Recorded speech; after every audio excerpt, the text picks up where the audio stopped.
ليس من الرجولة أن تلقن الطفل كلمات لا يفهم معناها، ولا من التربية أن نزرع في قلب صغير شهوة قبل أن نزرع خلقا. هذا طفل أمانة، والأمانة تؤدى ولا تستغل، وقلبه صفحة بيضاء، إما أن نكتب فيها هدى فينشأ مستقيما، أو نكتب فيها عبثا فيضيع مبكرا. انظروا كيف ربى النبي صلى الله عليه وسلم الأطفال. رباهم على التوحيد قبل كل شيء، على الصدق، على الحياء، على الرحمة، على غض البصر وحفظ اللسان، لا على تلقين أجوف، بل على تربية تصنع الإنسان من داخله.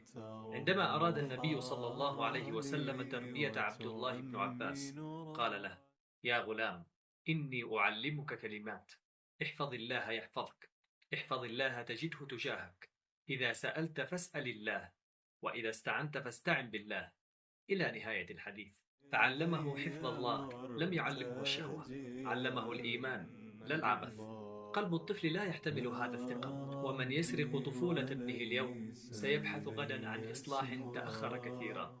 قال تعالى: وقفوهم إنهم مسؤولون. لسنا مسؤولين عن أنفسنا فقط، نحن مسؤولون عمن نربي أيضا. فأحسنوا التربية.